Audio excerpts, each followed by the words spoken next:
بس صرف اتنا کہتے ہوئے القاب اتنے ہیں اور القاب کی کیا ضرورت، جن کی خدمات اتنے زیادہ ہوں، جن کے والد ماجد سے لے کر دادا رحمت اللہ علیہ اور پردادا رحمت اللہ علیہ، جن کے پردادا رحمت اللہ علیہ حضرت مولانا محمد علی مونگیری رحمت اللہ علیہ جو بانی ندوہ ہیں، ڈالی گنج کا وہ علاقہ جو کچرا منڈی کہلاتا تھا، وہاں پر الحمدللہ 2-3 تلامذہ کے ساتھ ندوۃ العلماء کی بنیاد رکھی۔ تو بہرحال بے شمار خدمات ہیں۔ اللہ تعالیٰ سے دعا کرتا ہوں کہ اللہ تعالیٰ حضرت مفکر اسلام امیر شریعت حضرت مولانا سید احمد ولی فیصل رحمانی صاحب دامت برکاتہم العالیہ کی عمر کو دراز فرماوے، اللہ ان کی خدمات کو قبول کرے۔ بس یہ کہتے ہوئے کہ قلندر سنگ مرمر کے دکانوں میں نہیں ملتا، قلندر سنگ مرمر کے دکانوں میں نہیں ملتا، میں اصلی گھی ہوں بنیے کی دکانوں میں نہیں ملتا۔ یہ وہ شخصیت ہے حضرت مولانا سید احمد ولی فیصل رحمانی صاحب دامت برکاتہم العالیہ۔ بسم اللہ الرحمن الرحیم، الحمد للہ رب العالمین، والصلاة والسلام على سید المرسلین وعلى آلہ وصحبہ اجمعین، اما بعد۔ علماء اعظام، محترم حاضرین، السلام علیکم ورحمۃ اللہ وبرکاتہ۔ سب سے پہلے شکر ہے اللہ سبحانہ وتعالی کا جس نے ہم سب کو یہاں جمع کیا تاکہ ہم لوگ اپنے معاشرے کے اصلاح کے سلسلے میں بات سن سکیں اور اس پر عمل کر سکیں۔ سبحان اللہ و بحمدہ، سبحان اللہ العظیم۔ اللہ سبحانہ وتعالی کی حمد و ثنا کے بعد میں بہت شکر گزار ہوں آپ تمام حضرات کا اور اس جلسے کے منتظمین حضرات کا جنہوں نے مجھے یہاں آنے کی دعوت دی۔ بارک اللہ فیکم جمیعا۔ آج کا جلسہ اصلاح معاشرہ کے موضوع پر ہے۔ اس موضوع پر بات کرنے سے پہلے میں 3 گزارشات آپ کے سامنے رکھنا چاہتا ہوں۔ اس میں سب سے پہلی بات یہ ہے کہ میں یہاں آج آخری مقرر نہیں ہوں، میرے بعد آپ کو علماء اکرام سے سننا ہے اور ان کی باتوں پہ عمل کرنا ہے۔ میں اپنے وقت کی حد کی وجہ سے اور ذاتی کام کی وجہ سے یہاں آپ سے جلد رخصت لے لوں گا، اپنی بات کہہ کر چند منٹ میں یہاں سے چلا جاؤں گا، لیکن آپ انشاءاللہ یہاں تشریف رکھیے اور علماء اکرام کی بات سنیے اور اس پر عمل بھی کیجیے۔ دوسری بات جو اس سے زیادہ اہم ہے وہ یہ ہے، جب دوسری طرف اٹھایا جائے گا تو جو سب سے پہلا سوال ہونا ہے وہ نماز کے بارے میں ہونا ہے۔ نماز کیسی تھی؟ اگر وہ اس کا جواب ٹھیک مل گیا تو باقی سب ٹھیک ہوگا۔ اب میں آپ سے جاننا چاہتا ہوں کہ آپ میں سے کتنے لوگ آج فجر کی نماز پڑھنے والے ہیں؟ کچھ لوگوں نے ہاتھ نہیں اٹھایا ہے، ان کو بھی اٹھا لینا چاہیے۔ دیکھیے اس پورے جلسے سے جو فائدہ ہونا ہے اور انشاءاللہ بہت بڑا فائدہ ہونا ہے اس کو آپ ضائع کر سکتے ہیں، اور صرف ایک کام کر کے ضائع کر سکتے ہیں، وہ ہے فجر کی نماز۔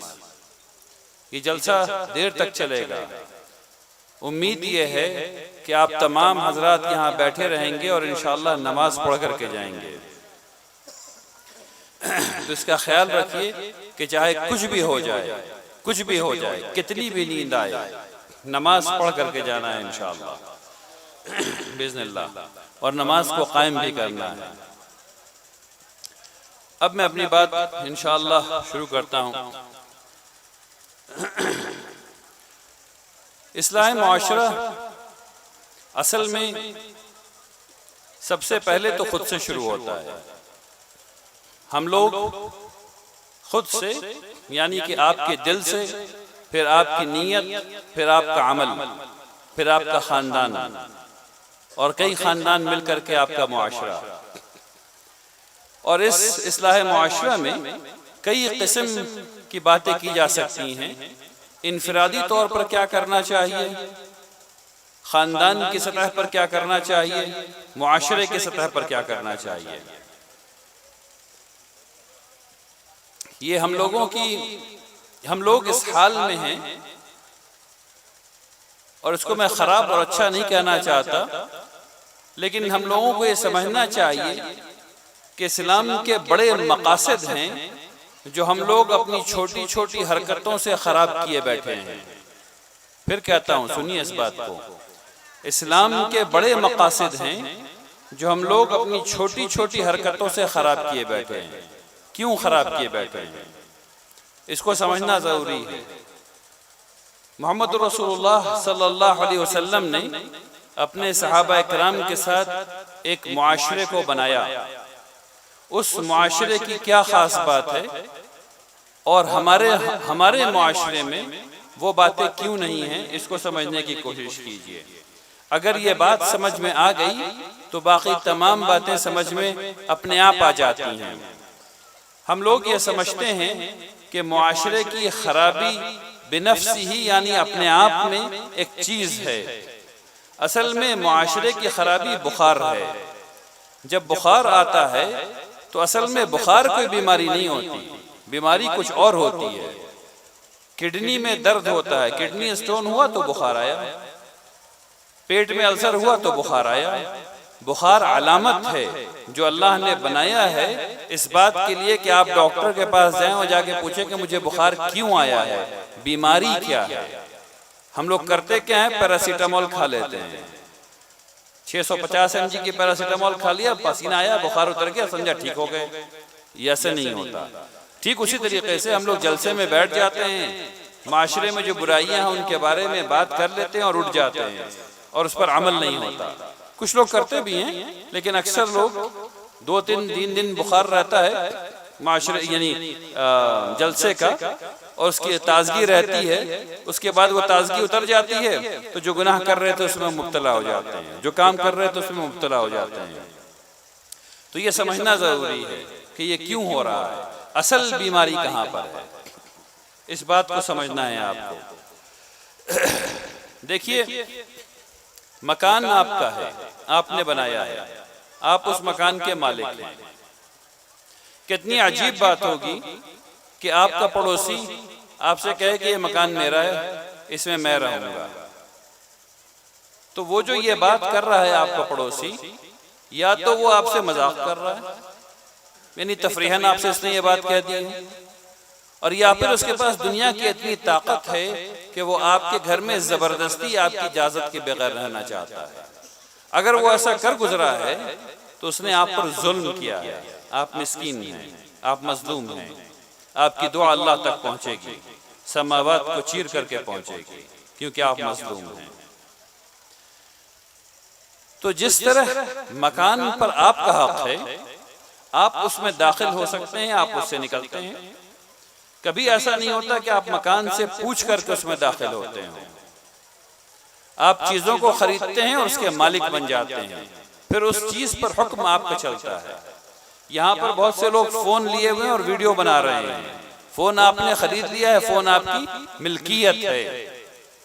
اب اس فون کو کب آن کرنا ہے آپ اپنے دوست سے پوچھ کر کے آن نہیں کرتے۔ آپ کا جب جی کرتا ہے آپ اس کو آن کرتے ہیں، جب جی کرتا ہے آف کرتے ہیں، جب جی کرتا ہے اسے ویڈیو لیتے ہیں، جب جی کرتا ہے فون کرتے ہیں۔ ایسا ہی ہے نا، کوئی اور طریقہ تو نہیں ہے۔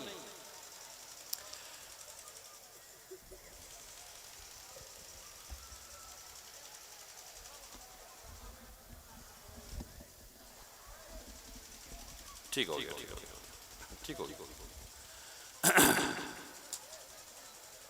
تو اس سے یہ پتا چلا کہ ملکیت پر مالک کا حق ہے، ملکیت پر مالک کا حق ہے۔ آپ کو یہ سمجھنا ہے کہ آپ کس کی ملکیت ہیں۔ آپ اس کی ملکیت ہیں جس نے آپ کے والد کو بنایا، جس نے ان کے والد کو بنایا، جس نے آپ کو بنایا، آپ کے چھوٹے چھوٹے بچوں کو بنایا۔ اب آپ پر حکم کس کا چلنا چاہیے، آپ کا خود کا یا اللہ سبحانہ و تعالیٰ کا؟ یہی بات ہے جو سمجھنے کی ہے، اور یہی وہ چیز ہے جو جڑ میں ہے بیماری کے۔ ہم لوگ یہ سمجھ بیٹھے ہیں، غور سے سنیے اس بات کو، ہم لوگ یہ سمجھ بیٹھے ہیں کہ ہم پر تو ہمارا حکم چلے گا اور ہمارے خاندان پر بھی ہمارا حکم چلے گا اور ہمارے معاشرے پر بھی ہمارا حکم چلے گا۔ یہی وہ چیز ہے جو ہر بیماری کے جڑ میں ہے، حکم تو اللہ کا چلے گا۔ فرق یہ ہے کہ اللہ تبارک تعالیٰ نے آپ کو اور مجھے اختیار دے دیا ہے، اور ہم اس اختیار میں یہ بھول بیٹھے ہیں کہ اصل میں حکم تو صرف اللہ ہی کا چل رہا ہے، اختیار تو دکھاوا ہے۔ وہ تو اللہ تبارک تعالیٰ نے امتحان لے لیا ہے ہم لوگوں کا اختیار دے کر کے۔ اب جو چیز ہم اپنے لیے پسند کر رہے ہیں، وہ گناہ جو ہم کیے جا رہے ہیں، وہ کام جو ظلم جو ہم کیے جا رہے ہیں لگاتار، خود اپنے آپ پر، اپنے گھر والوں پر، اپنے معاشرے پر، یہ جو ظلم ہم کر رہے ہیں یہ تو اس طرف پوچھا جائے گا۔ یہ بات اگر سمجھ میں آ گئی تو آپ کو یہ سمجھ میں آئے گا کہ رسول اللہ صلی اللہ علیہ وسلم کا معاشرہ کیسے کام کرتا تھا۔ یہ بات صحابہ کرام کے دل میں بیٹھی ہوئی تھی کہ مالک تو اللہ ہی ہے، خالق تو اللہ ہی ہے، رب یعنی پالنے والا تو اللہ ہی ہے، رزق صرف اللہ کی طرف سے آتا ہے۔ یہ بات ان کے دلوں میں بیٹھی ہوئی تھی۔ ان کو یہ پتا تھا کہ حرام اللہ کرتا ہے، حلال اللہ بناتا ہے۔ تو مدینے میں جب شراب حرام نہیں ہوئی تھی تو صحابہ کرام شراب پی رہے، تو ایک آدمی نے آواز لگائی آج سے شراب حرام ہے، تو ایسے پی رہے نا، ایسے پھینک دیا، کیونکہ پتا ہے کہ اللہ سبحانہ و تعالیٰ سے پوچھ ہو جانی ہے، اور جب ادھر پوچھ ہونی ہے تو بہت سخت پوچھ ہونی ہے۔ کیسی پوچھ ہونی ہے ادھر؟ سوچ لیجئے اس چیز کو۔ اللہ تبارک تعالیٰ کیا کہتے ہیں قرآن میں؟ کیسی پوچھ ہونی ہے؟ اللہ تبارک تعالیٰ کہتے ہیں اليوم نختم على افواههم وتكلمنا ايديهم وتشهد ارجلهم بما كانوا يكسبون۔ اللہ تبارک تعالیٰ اس دن، وہ بھاری دن، وہ بے پناہ سخت دن جو بنایا گیا ہے، اس میں کیا ہو جائے گا؟ آپ کو بولنے کی بھی ضرورت نہیں پڑے گی، اللہ آپ کے ہونٹ کو سی دیں گے، ختم، ہونٹ پہ مہر لگا دی جائے گی۔ پھر آپ کے ہاتھ بات کرنے لگیں گے اور پیر گواہی دینے لگیں گے اس چیز کی جو آپ نے کمایا ہے۔ آپ نے کیا کمایا ہے؟ اس کو سوچئے کہ آپ نے کیا کمایا ہے۔ ہر انسان کسی نہ کسی چیز پہ اڑا ہوا ہے۔ رسول اللہ صلی اللہ علیہ وسلم نے فرمایا تم میں سے مومن وہ نہیں ہو سکتا جو اڑ گیا، الا من ابا، جو اڑ گیا۔ ابا کیا ہوا بھائی؟ اڑ جانا۔ کس کی صفت ہے؟ شیطان کی۔ شیطان نے کیا کیا تھا؟ ابا واستکبر، اڑ گیا، اس نے کبر کیا۔ یہ دونوں صفت شیطان کی، اڑنا اور اس چیز پر فخر محسوس کرنا جس کی اس کی حیثیت ہی نہیں ہے۔ اب ہم لوگ اڑے ہوئے ہیں۔ ہم لوگ کس چیز پہ اڑے ہوئے ہیں؟ ہم میں سے کچھ لوگ آنکھوں کے گناہ سے اڑے ہوئے ہیں۔ ہم نے یہ طے کر لیا کہ ہم یہ گناہ کرتے رہیں گے اور کیے چلے جا رہے ہیں، اور آپ کو بتایا جا رہا ہے اور مجھے بتایا جا رہا ہے کہ یہ گناہ ہے، اس کو مت کرو، لیکن کیے چلے جا رہے ہیں، ہم اڑے ہوئے ہیں۔ اب بتائیے رسول اللہ صلی اللہ علیہ وسلم کی حدیث اگر سامنے رکھ دی جائے تو آپ ادھر جا رہے ہیں یا ادھر جا رہے ہیں؟ جنت جا رہے ہیں یا جہنم جا رہے ہیں؟ کدھر جا رہے ہیں؟ جہنم تو بہت دور کی چیز ہے میرے بھائیوں۔ آخرت کے دن کے بارے میں ذرا سوچئے، وہ دن جس دن کوئی چھاؤں نہیں ہوگی سوائے اللہ کے عرش کے۔ اس دن کے لیے آپ نے کیا کما لیا ہے؟ ٹھیک اسی طریقے سے آپ اڑے ہوئے ہیں، آپ ہاتھوں سے گناہ کر رہے ہیں، میں پیروں سے گناہ کر رہا ہوں۔ ہم لوگ لگاتار کسی نہ کسی گناہ میں اڑے ہوئے ہیں، اس چیز سے جو ہمارے لیے فتنہ بنا دی گئی ہے، وہ چیز جو ہمارا امتحان ہے۔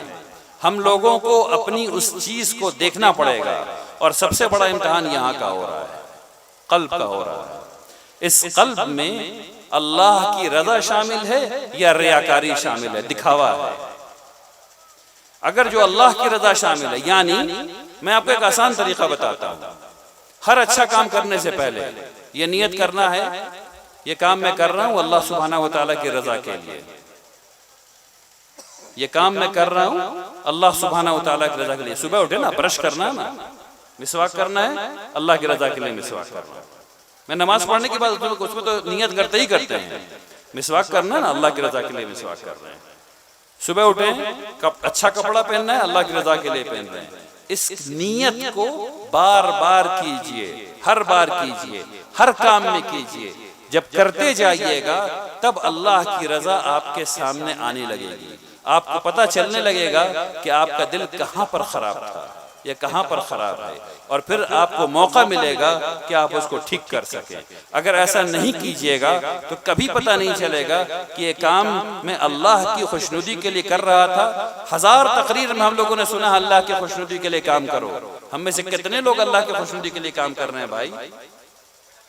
یعنی ہم لوگ بچے کے لیے بلون پھلاتے ہیں تو بھی دکھاتے ہیں کہ بلون پھلایا بچے کے لیے. کسی کو پیسہ دیتے ہیں تو دے بھی رہے ہیں اور نہیں بھی دے رہے ہیں کہ 5 لوگ دیکھ لے کہ پیسہ دے رہے ہیں. ایسا ہی ہے نا, ایسا ہی کر رہے ہیں نا. تو یہ اللہ کے لیے کر رہے ہیں یا اپنے لیے کر رہے ہیں؟ دکھانے کے لیے کر رہے ہیں کہ ہم دے رہے ہیں. اگر کسی کو پڑھا رہے ہیں تو دکھا کے پڑھا رہے ہیں, اگر کسی کی مدد کر رہے ہیں تو دکھا کے مدد کر رہے ہیں.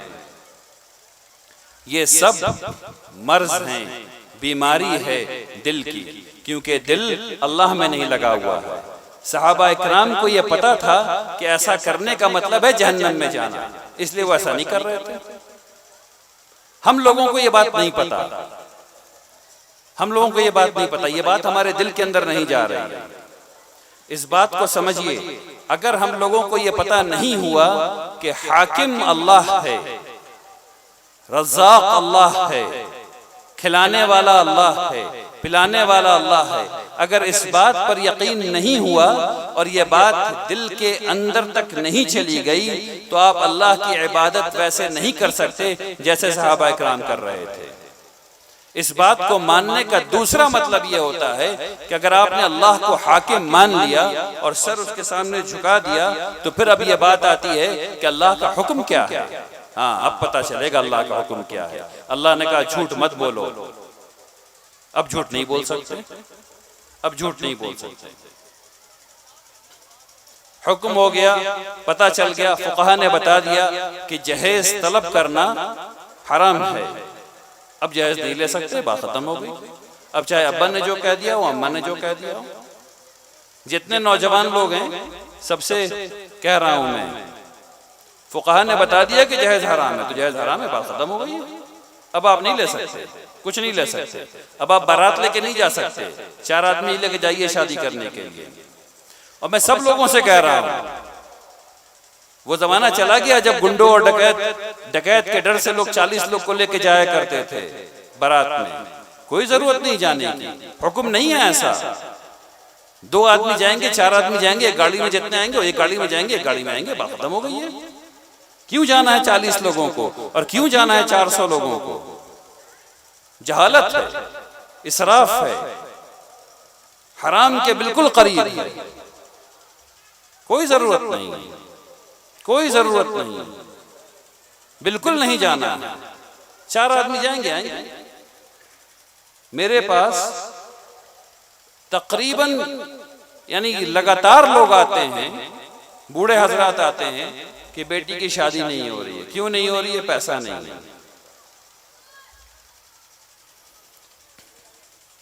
کتنی عجیب بات ہے. اور ہم لوگ اس بات کو سمجھیے. ایک اور بات, اگر آپ کو جانا ہے اگر حیدرآباد اور آپ چڑھ گئے ہیں دلی کی ٹرین پہ, کبھی پہنچ سکتے ہیں؟ اگر آپ کو جانا ہے حیدرآباد اور چڑھ گئے ہیں دلی کی ٹرین پہ تو کبھی دلی پہنچ سکتے ہیں, حیدرآباد پہنچ سکتے ہیں؟ کبھی نہیں پہنچ سکتے. اگر آپ کا یہ دعویٰ ہے کہ آپ اسلام کی ٹرین پہ چڑھے ہیں تو آپ کو محمد رسول اللہ صلی اللہ علیہ وسلم کی بات تو ماننی پڑے گی, تب تو آپ ادھر جائیں گے, تب تو آپ آخرت میں صحیح جگہ پر پہنچ رہے ہیں. لیکن اگر آپ محمد رسول اللہ صلی اللہ علیہ وسلم کی بات نہیں مان رہے تب آپ ادھر نہیں پہنچ رہے. دیکھیے اس بات کو سمجھیے، صرف اپنے آپ کو مسلمان کہہ دینے سے کچھ نہیں ہوتا، کام کرنے پڑتے ہیں۔ اللہ تبارک تعالیٰ قرآن میں فرماتے ہیں کہ ہم نے زندگی اور موت، یعنی موت اور زندگی پیدا کی، کس لیے؟ تاکہ پتہ کر سکیں، تاکہ دیکھ سکیں کہ تم میں سے بہتر عمل کون کرتا ہے۔ اب آپ کو یہ دیکھنا ہے کہ آپ کا عمل بہتر عمل ہے، یعنی وہ اپنے انتہا درجے کی احسان تک جو آپ کی لیاقت ہے اس حساب سے، جو آپ کا علم ہے اس حساب سے پہنچا ہوا ہے کہ نہیں پہنچا ہوا ہے۔ اور مجھ سے کوئی نہیں کہہ سکتا یہاں پر کہ اس کو پتہ نہیں کہ سچ کا مطلب کیا ہے، اور اس کو پتہ نہیں کہ حق کا مطلب کیا ہے، اور اس کو دل میں احساس نہیں ہو جاتا ہے جب وہ غلط کام کر رہا ہوتا ہے۔ اور غلط کام کیا ہے؟ میں ہوں، یہ غلط کام ہے، میں ہوں، اور اس ہونے کی وجہ سے یہ سارا کام ہو رہا ہے۔ جہیز بھی لیا جا رہا ہے، وراثت میں حق بھی نہیں لیا جا رہا ہے، یہ سارے گناہ صرف اس لیے ہو رہے ہیں۔ تو یہ جو میں ہوں اللہ ہے، میں ہوں ختم، اللہ ہے۔ جب اللہ ہے تو میں اس کے تابع ہوں، میں اس کی کتاب کے تابع ہوں، میں اس کے رسول کے تابع ہوں، میں اس کے رسول کے تمام حکم کو مانوں گا۔ جہاں پتہ نہیں ہوگا وہاں پوچھوں گا، سیکھوں گا، جانوں گا، اس کے بعد عمل کروں گا۔ ہر وہ چیز رسول اللہ صلی اللہ علیہ وسلم نے ایک دم آسان سا ٹیسٹ بتا دیا ہے۔ اگر آپ کوئی کام کر رہے ہیں اور آپ کے دل میں کڑھن آئی ہلکی سی، جان لیجئے کہ گناہ ہے۔ اگر آپ کام کر رہے ہیں کوئی بھی اور آپ کے دل میں ذرا سا خیال آیا کہ یہ غلط ہے، ٹھیک ہے نا، جان لیجئے کہ گناہ ہے، مت کیجئے۔ جائیے کسی عالم کے پاس پوچھئے کہ کام کرنے والا ہے کہ نہیں۔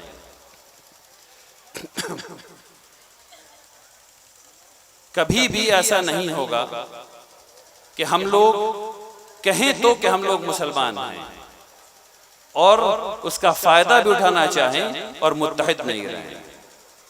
یاد رکھیے اس بات کو، کبھی بھی ایسا نہیں ہوگا کہ ہم لوگ یہ کہیں تو کہ ہم مسلمان ہیں اور اس کا فائدہ اٹھانا چاہیں، یعنی جب آپ یہ کہتے ہیں کہ ہم مسلمان ہیں تو اس کا مطلب یہ کہ آپ کا معاشرہ صاف ستھرا ہے، اس میں چوری نہیں ہے، اس میں جھوٹ نہیں ہے، اس میں دکھاوا نہیں ہے، اس میں دھوکہ نہیں ہے، اس میں جس کا جو حق ہے وہ حق دیا جا رہا ہے، یعنی کہ یہ معاشرہ دنیا میں جنت کا نمونہ ہے۔ یہ ہے اسلام۔ اگر ایسا نہیں ہے تو آپ غلط گاڑی میں بیٹھ گئے ہیں، یہ گاڑی ادھر نہیں جا رہی جدھر آپ کو جانا ہے، آپ غلط گاڑی میں بیٹھے ہیں۔ یہاں آپ کو واپس آنا پڑے گا، آ کے دیکھنا پڑے گا کہ اللہ تبارک تعالیٰ کی حاکمیت میرے دل نے قبول کی ہے یا نہیں قبول کی ہے۔ اگر اللہ سبحانہ و تعالیٰ کی حاکمیت، اللہ تبارک تعالیٰ کی رضا آپ کے دل کو قبول نہیں ہے تو اللہ کو آپ بھی قبول نہیں ہیں، اس بات کو جان لیجئے۔ آپ کو اللہ کی رضا کو اپنے دل میں اتارنا پڑے گا، تب بات بنے گی۔ اس کو اپنے دل میں اتاریے تاکہ آپ کا معاشرہ ٹھیک ہو سکے۔ معاشرے کی بیماری کے بارے میں انشاءاللہ میرے بعد بہت ڈھیر سے لوگ بات چیت کریں گے اور بتائیں گے کہ وراثت میں یہ خرابی پیدا ہو رہی ہے، جہیز میں یہ خرابی ہے، نکاح میں کیا خرابی ہے، ہماری بہنیں بیوہ ہو چکی ہیں یا طلاق شدہ ہیں لیکن ان کی شادی نہیں ہو رہی، اس میں پتہ نہیں کیا کیا لوگ کر رہے ہیں۔ محمد رسول اللہ صلی اللہ علیہ وسلم کے معاشرے کو دیکھو بھائیوں، 60 سال کی، 65 سال کی عورتیں ہیں اور ان کی شادی ہو رہی ہے، ان کی شادی ہو رہی ہے، لگاتار ہو رہی ہے۔ صحابہ اکرام کبھی کسی کو ایسے تنہا نہیں چھوڑ رہے کہ اس کے پاس کوئی سہارا نہیں ہے، کبھی نہیں چھوڑ رہے۔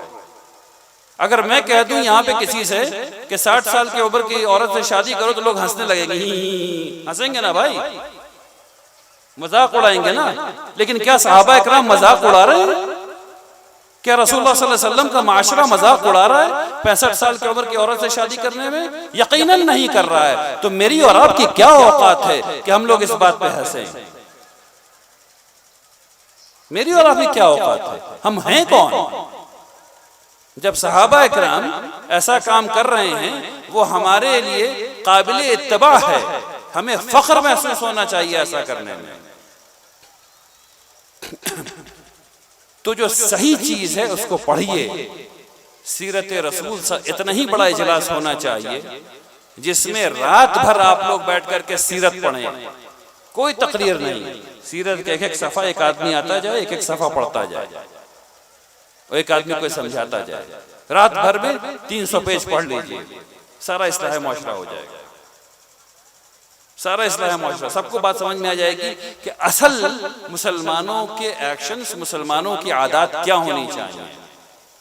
تو رسول اللہ, اگر ایک چیز آپ کو اس جلسے سے لے کے جانا ہے میری باتوں سے, وہ یہ ہے اللہ کی حاکمیت اور رسول اللہ صلی اللہ علیہ وسلم کی سیرت.